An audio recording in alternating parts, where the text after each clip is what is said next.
Desde adentro, el informe especial de Diego Martini, en Nada que Perder.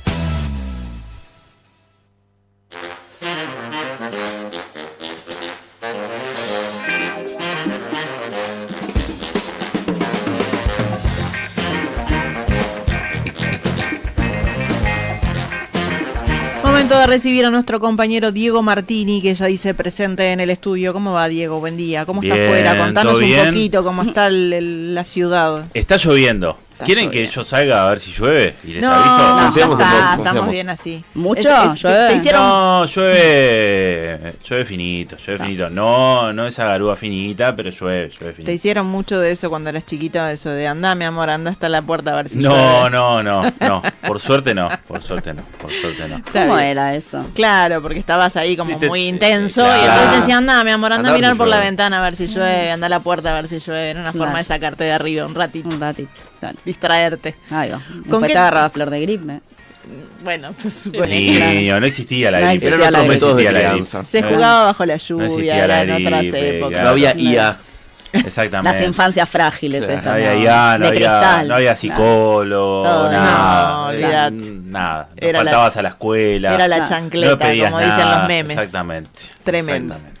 ¿Con qué te venís, Diego? Bueno, vamos a meternos un poco con esta situación de tres intendencias en particular, que son la intendencia de Cerro Largo, de Artigas y de Florida, que están en una situación muy crítica, muy complicada a nivel de números, y bueno, fue un tema que ustedes han tratado en estos días, y que fuimos haciendo un seguimiento de lo que fue justamente esta negociación entre el Congreso de Intendentes y la OPP por los recursos que se le brindaban, donde hubo algunos puntos de quiebre allí, y la presencia del presidente Yamandu Orsi para poder subsanar, digamos, esas diferencias que había, pero algunos puntos de quiebre en aquello de qué tareas tiene que hacer la Intendencia y qué tareas tiene que hacer el gobierno nacional. Pero bueno, costó ponerse de acuerdo, finalmente se dio, y voy a empezar con algo que tenía preparado para el día miércoles, que bueno, no Pasaron llegamos, cosas. no pudimos llegar el miércoles, pero hoy estamos acá, y hablamos en ese momento con Pedro Pesteguía, que es una de las personas que más sabe de este tema, que tiene que ver con bueno, las negociaciones, las intendencias, a nivel económico, que bueno, que fue representante del Frente Amplio en el Congreso de Intendentes hasta hace no mucho, y bueno, imagínense, ¿no? Cuando la presencia de 19 intendentes negociando, viendo qué necesitan, qué no, y se llega a esta situación como la que estamos hoy, y bueno, y a Pesteguía lo explica muy bien de cómo se da.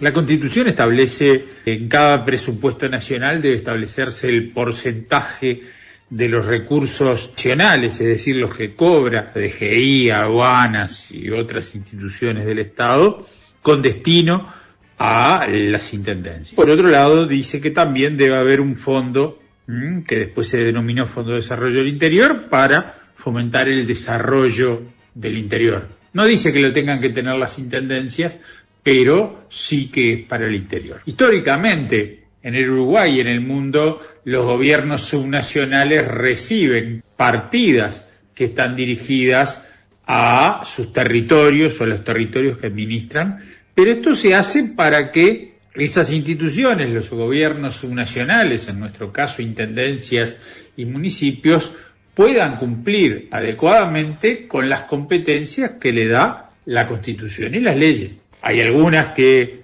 se reservan exclusivamente al Poder Ejecutivo, las relaciones internacionales, las funciones de policía, la salud pública, la educación pública, y que están excluidas de las intendencias. Las intendencias no pueden desarrollar las relaciones internacionales, no pueden tener policía, no pueden tener una escuela porque no es su cometido, no pueden hacer viviendas porque no es su cometido, pero además porque no les alcanzaría el dinero si lo hacen, porque los recursos que establece la Constitución con destino a las intendencias son los que están establecidos. Bueno, ahí está muy claro, teóricamente, digamos, cómo los recursos que el Estado le puede brindar a las intendencias, pero que las intendencias tienen que, digamos, que rendir cuentas para hacer tareas que únicamente les competen a las intendencias. Entonces, bueno, esto como preámbulo un poco para, me parecía muy interesante porque es muy gráfica y muy concreta la visión de Apesteguía para explicar un poco previo a llegar a esta situación. Y algo más que decía Apesteguía tiene que ver con que, bueno, el dinero también a las intendencias les da poder. Aquí sí, cuando se discute la cantidad de recursos que van desde el gobierno nacional a esas intendencias, también hay atrás una discusión vinculada al poder. Los intendentes que entre todos sacan 800.000, los intendentes electos tienen 840.000 votos, el presidente de la República tiene 1.000, pero además la Constitución dice que hay tareas que tiene que hacer el presidente con su poder ejecutivo, con sus entes autónomos, con sus servicios descentralizados, y hay tareas que tienen que hacer los intendentes.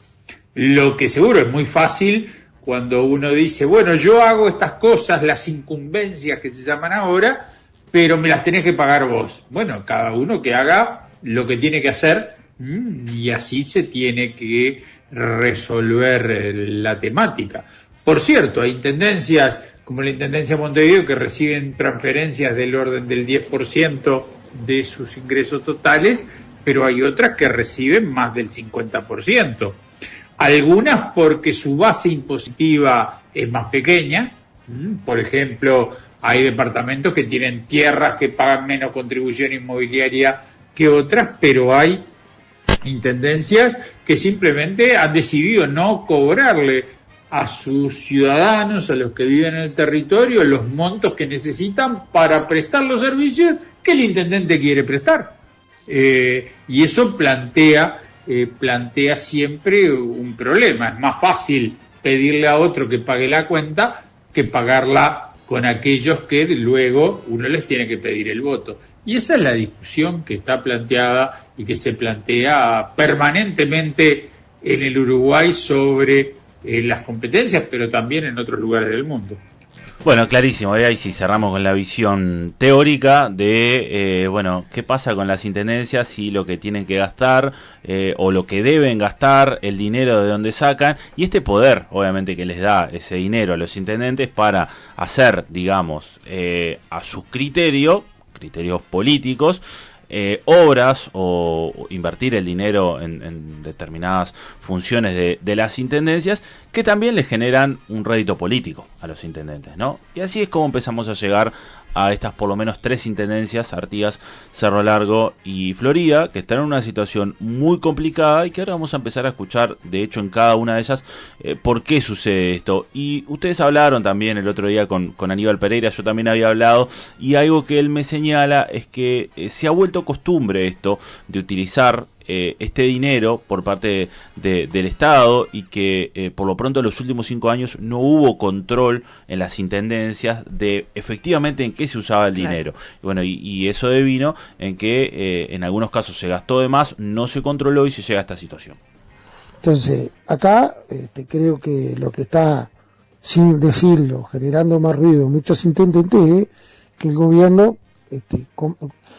pone reglas más claras en cuanto a los compromisos de gestión y al uso de los recursos para los cuales tienen que ser destinados. Yo creo que por más que se diga y se ponga el grito en el cielo con la plata, la discusión de fondo es otra, es que no tengan la libertad absoluta, que claramente está en las autonomías de los municipios, que en realidad esa libertad absoluta que reclaman es tergiversar los programas por los cuales tienen que destinarse los fondos, ¿no? Entonces, y bueno, y ahí ves intendencias desfinanciadas que no te puedo explicar. Las intendencias, después de un periodo electoral, ahora algunas ni los sueldos pueden pagar, ¿no?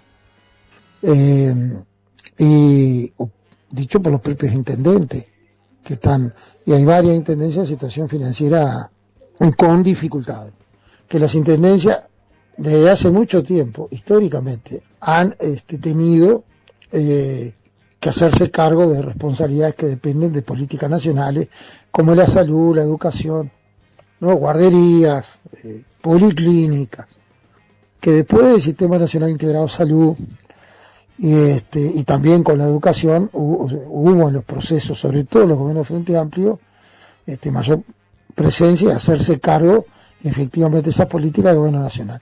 Pero hay algo muy interesante que es fácil de comprobarlo. Basta ver los programas de muchos actuales intendentes que en sus compromisos de gobierno creaban programas que tienen que ver con políticas nacionales. Por ejemplo, policías municipales, que obviamente que es una responsabilidad del Ministerio del Interior. Ampliar, hay intendencias que tienen programas de salud específica y que en sus programas plantean incorporar hacer mamografía no porque haya faltante, sino porque lo toman como una bandera electoral. Entonces es muy relativo también que se hacen cargo, sino que quieren utilizarlos también desde una lógica más bien electoral y no de gestión. Bueno, una picardía esta, ¿no? Una picardía política, el hecho de que gobiernos departamentales asuman o promuevan en su campaña electoral tareas que en realidad son competencia absolutamente nacional. Y ahí Aníbal Pereira decía, claro, con los gobiernos del Frente Amplio, muchas de esas tareas el gobierno nacional las empezó a asumir, ¿no? Tareas vinculadas a la educación, tareas vinculadas a la salud, sobre todo. Claro. Estuvo aquí en el programa Aníbal Pereira esta semana y él lo que planteaba, es que el rol de la Intendencia debería ser más el de articular con otros órganos del Estado, no tanto hacerse cargo. Y otra de las cosas que llama la atención, él menciona allí las intendencias que están en un estado financiero muy, muy complejo, de no poder pagar salarios, que son intendencias nacionalistas que vienen de un gobierno nacionalista. O sea, en el periodo pasado no te diste cuenta que la cosa estaba tan compleja porque es ahora tanto la urgencia esta del dinero y no se empieza a prever con anticipación, ¿no? Exactamente.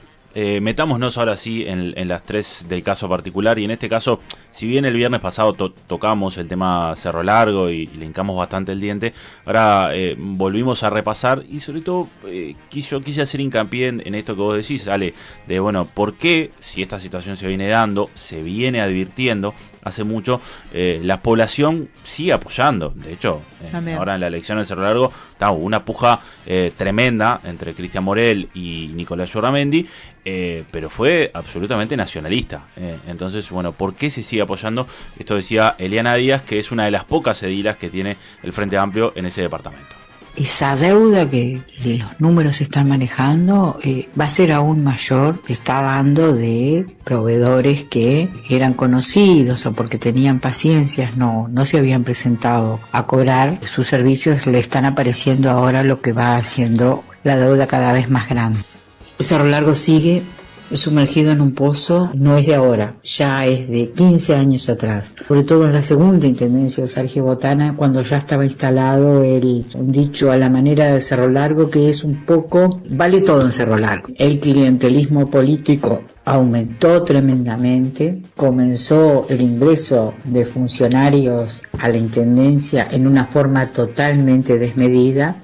Esa bola se fue haciendo cada vez más grande. El rubro cero de la comuna se hizo insostenible, al punto de pasar los 1.500 funcionarios, lo que es un disparate en un departamento como Cerro Largo. Pero quizás ahí también un poco está la explicación de por qué la gente lo sigue aceptando. En realidad la gente no lo sigue aceptando, la gente sigue defendiendo su comida, su olla, su lugar de trabajo. Cerro Largo es un departamento de frontera, donde mucha gente vive de lo que se pueda traer de la frontera y venderlo más barato aquí en nuestra ciudad. Recién ahora se están logrando políticas de frontera que logren equiparar un poco eso y que logren frenar el contrabando. Un departamento donde obra pública prácticamente en los 5 años anteriores hubo poco y nada. ¿A dónde se acude y cuál es la caja de resonancia para lograr trabajar? Y la intendencia. Y a través de las distintas listas de las agrupaciones, te doy una mano.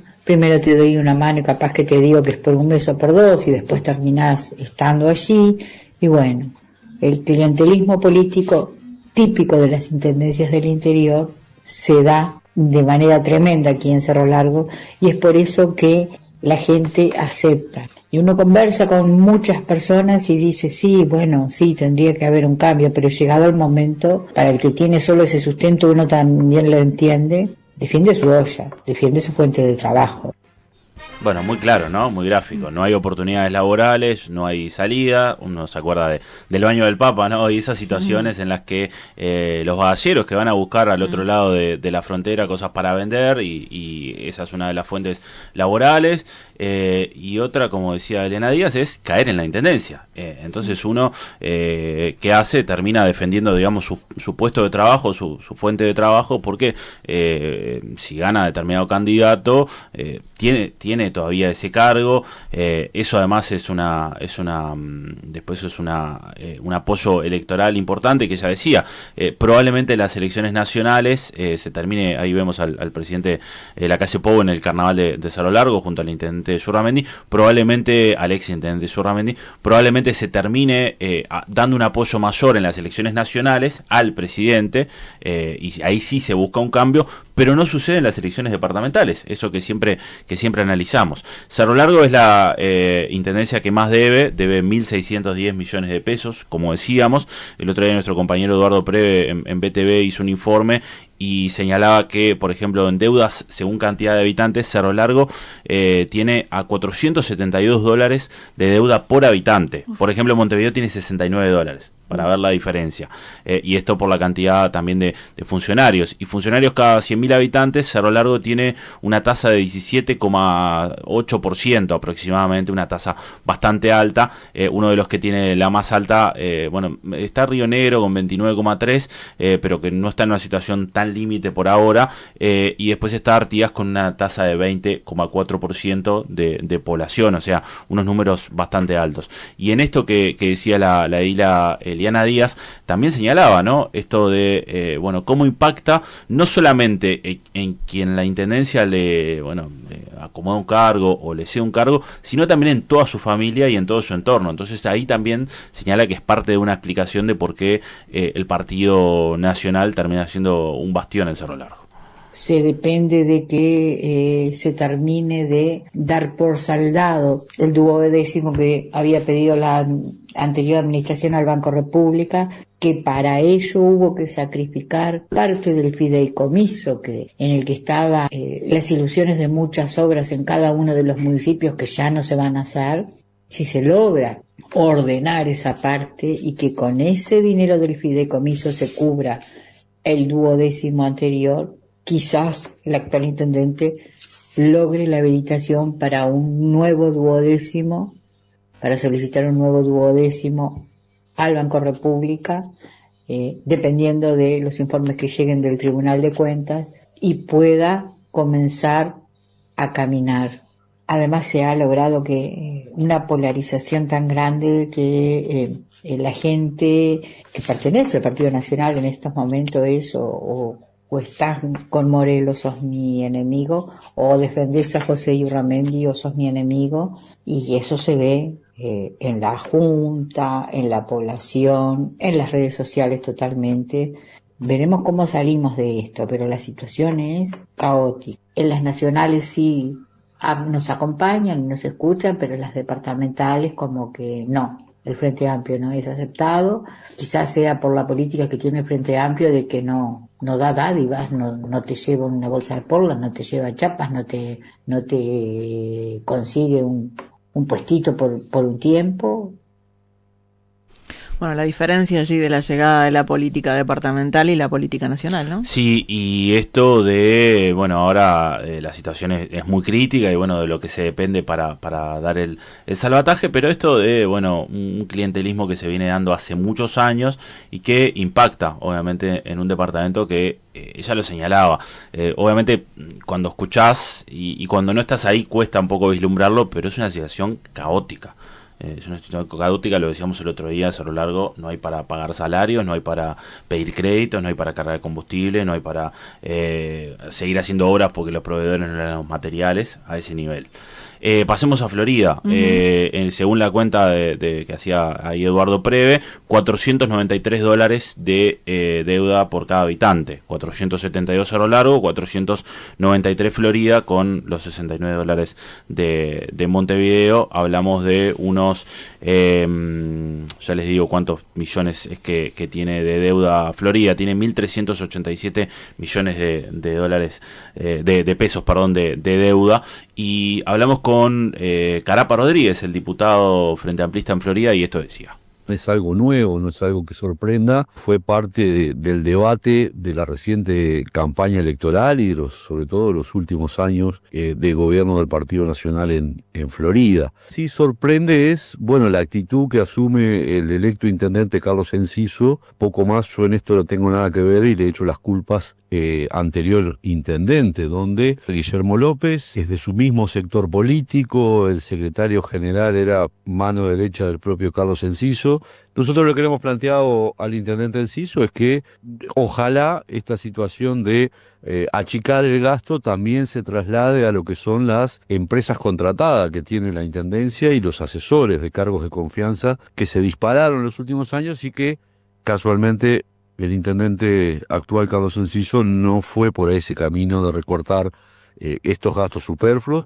Florida a su vez ha ido acumulando en estos años una deuda importante con proveedores locales, llevando incluso a que algunos talleres mecánicos, algunos comercios de Florida ya no le brinden servicios a la intendencia porque la deuda que tienen es muy abultada y por lo tanto no quieren seguir dejando crecer ese volumen de deuda. Tiene también atrás un correlato de recortes y eventualmente baja de la cantidad de funcionarios, que es otro de los problemas importantes que tiene la Intendencia de Florida, no solo la contratación de empresas y de cargos de confianza, sino también de funcionarios que han ingresado, a veces muchos de ellos contratados mediante el mecanismo de organización social o de cooperativas y que también han significado un gasto importante para la Intendencia.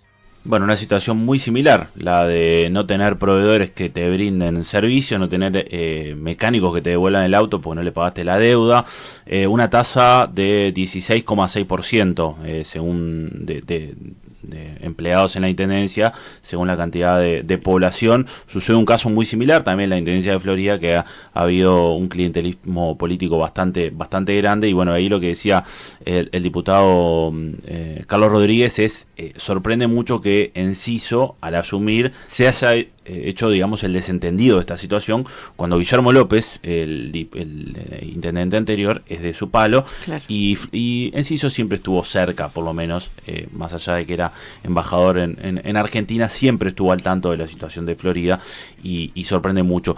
De hecho, escuchábamos lo que esta semana, o llamó la atención esta declaración de Enciso de, no vamos a cobrar el salario, los directores o los cargos más altos, para que cobren los funcionarios. En realidad después Enciso terminó aclarando y van a cobrar, pero van a cobrar una semana después. No es que lo terminó aclarando, no es que no van a cobrar. No van a donar el sueldo. No, van a cobrar una semana después, así que no era tan así la situación. Igual el tema también es que esperanza se puede tener a futuro, porque estamos hablando de los mecanismos de contratación ahora y de la cantidad de funcionarios y funcionarios. Mencionaba, ahí lo de las cooperativas. También, claro, las organizaciones y demás, pero cuando entrevistamos nosotros la semana pasada a Cristian Morel, al nuevo intendente de Cerro Largo que vos mencionabas, le preguntamos si estaba de acuerdo con el mecanismo de concurso y él dijo estar un poco de acuerdo. Entonces se pregunta qué va a pasar de acá en más, porque si en realidad termina habiendo, ahora hubo despidos, ¿no? Él hablaba en ese momento de 148, ahora si después ingresan, ¿bajo qué mecanismo? Claro. Va a ser interesante ver al final del periodo qué pasó con esa intendencia. Y bueno, y el último departamento en esta línea de deudores, que la verdad que es el que, es Artigas, es el que hemos tratado mucho el año pasado acá. A mí es el que más me sorprende por el nivel de, no sé cómo llamarlo, una especie de cinismo, de un departamento que es muy complicado. Si ahí la edila del Frente Amplio de Cerro Largo señalaba, es un departamento fronterizo, Artigas también es un departamento fronterizo, pero Artigas tiene una realidad económica muy complicada, tiene pueblos de allí de Artigas que tienen niveles de pobreza a niveles africanos. O sea, es una situación de extrema pobreza la que se vive allí, una situación de desigualdad muy grande la que se vive en Artigas, y aún así se dan este tipo de negocios o de particularidades en la intendencia. Una intendencia que, por ejemplo, tiene una tasa de 20,4 cada 100.000 habitantes, es una tasa alta, según esta cifra que hacía Eduardo Preve, y tiene una deuda de $351 por habitante y un total de unos, ya les digo cuánto debe Artigas. Artigas debe unos 1.089 millones de pesos. Pero lo que sorprende, y por eso señalo este cinismo, es todo lo que sucedió. Hablamos de un intendente y una secretaria general que fueron condenados, sí. O sea, fueron condenados por el pago excesivo de horas extras y un montón de situaciones más que después vinieron y que se fueron conociendo, que quizás no son ilegales, pero que obviamente rozan lo inmoral de sí, cómo se hablan daba. de un no cuidado del dinero, aparte, Claro. ¿no? Estando en la situación financiera que se está. En un departamento, como decíamos, de una situación extrema. Ahí veíamos en las imágenes, bueno, en Carnaval todo parece Sí. que se tapa, se oculta. Ahí vemos el Carnaval de Artigas, al exintendente Karam. Bueno, esta monarquía, digamos, de una familia. Hoy asumió hace muy poco un nuevo intendente, Emiliano Solavilla, pero bueno, todo Carnaval, no pasa nada, siga. Estaba linda esa imagen con Tabaré Viera, Bartol y Puglia. Y todo parece que se tapa en Carnaval. Y como decíamos, Emiliano Solavilla, el nuevo intendente que asume ahora, en realidad es parte de lo mismo. O sea, y Valentina Dos Santos, la ex secretaria general que termina siendo condenada, asume y la gente la vota y sigue usando este mecanismo de la intendencia para seguir ganando. Bueno, ahí hablamos con el diputado Lorenzo y esto decía. Ha gastado de forma indiscriminada, muchas veces sin exponer lo que gastaba, sin explicar, sin transparencia. Ahora obtuvimos acceso a la rendición de cuentas, donde ahí se visualiza muchos gastos en compensaciones y horas extras. Más allá del escándalo que fue, se siguió gastando mucho dinero ahí, y eso claramente hace el déficit que tiene el intendente. El nuevo intendente, la presentación que hizo de su equipo de trabajo, se visualiza cargos que se crean o se pretenden crear cuando se envía a la Junta Departamental el nuevo organigrama. Una que tiene una unidad de eventos, después se crean subdirecciones, se crean cargos que tienen que ver con unidad de espacios públicos, o sea, más allá de las direcciones comunes a varias intendencias y tradicionales, se crean otros cargos que van a generar también mayor cantidad de gastos porque son cargos de favores políticos que se tienen que pagar. Lo que hizo fue cesar contratos de personas que no son militantes de la 2525, claramente son contratos precarios, ¿no? Acá no se ha hecho una presupuestación, un llamado, y eso genera que la población está de rehén por parte del gobierno turno. ¿A qué me refiero?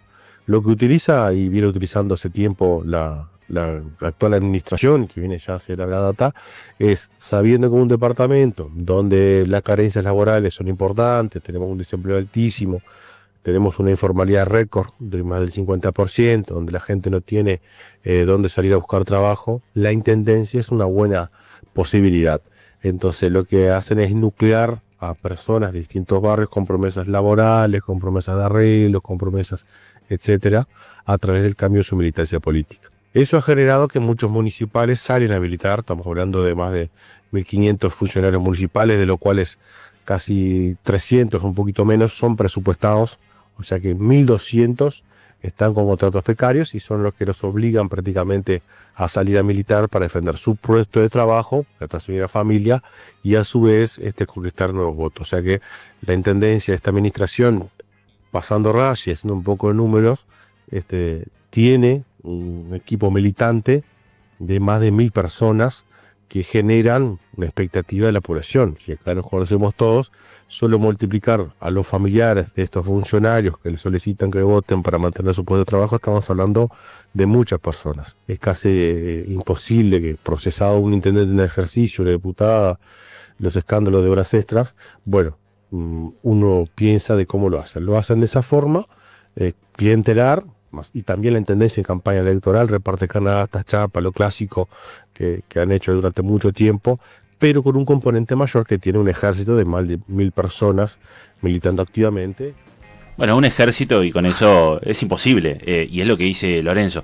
¿En qué cabeza cabe, en qué departamento cabe, en qué población cabe que un intendente y una secretaria general condenados por hechos vinculados a la corrupción en esa misma repartición que es una intendencia vuelvan a ganar? Sí. O sea, y bueno, por esto mismo, porque se ofrecen los cargos, después están las familias detrás, todos nos conocemos, habla de 300 municipales, pero después hay más de 1000 que no son municipales, que los obligan a militar por la lista 25-25 y empezar a recorrer las calles y hablar con las familias, y bueno, los que viven en esa situación que hablábamos ahora de extrema pobreza, de extrema vulnerabilidad, les llevamos chapas, les llevamos material para su casa, les llevamos una canasta, hacemos este programa Vale Emprender, le donamos un microondas, le donamos una heladera, y así sigue, y esto es la misma lógica que se mantiene también en Cerro Largo, lo que decía ahí Nicolás Lorenzo, y esto de un ejército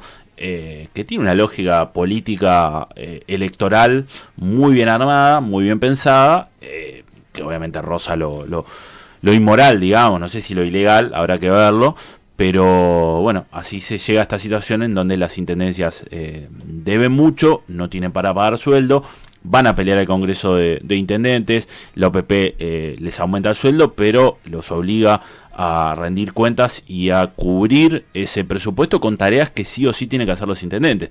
Entonces también en esto que analizaba un poco a Pesteguía y Aníbal Pereira al inicio, les quita poder. Y quitarle poder a un intendente en su feudo es un partido jodido. Entonces, bueno, por ahí también va un poco toda esta lectura. Bueno, llegan muchos mensajes por este tema, Diego. Por acá Walter nos dice desidia y poco apego en algunos casos. Por otro lado, por acá Andrés recuerda esto de que la puja electoral, por ejemplo, en Cerro Largo se da dentro del Partido Nacional, claro. Y es muy difícil. Ahí Eliana Díaz señala que hay una polarización ahora en Cerro Largo, o sea, están los que odian a Zurramendi y aman a Morel y viceversa. Se ha generado una polarización muy grande, dice que se ve en la calle. Queda entre ellos la disputa, o sea, no sale del partido, que esto también llama la atención. Bueno, Ana también nos escribe desde Paysandú, pero solamente para saludar. Muchísimas gracias, Diego, por este panorama. Gracias a ustedes. Preguntaba a alguien si fui a la Sagrada Familia, ¿no? No fui a la Sagrada Familia. Jugué en la Liga, pero hace muchos años, pero no fui. Gracias por sacarle la duda a la audiencia. 20 minutos.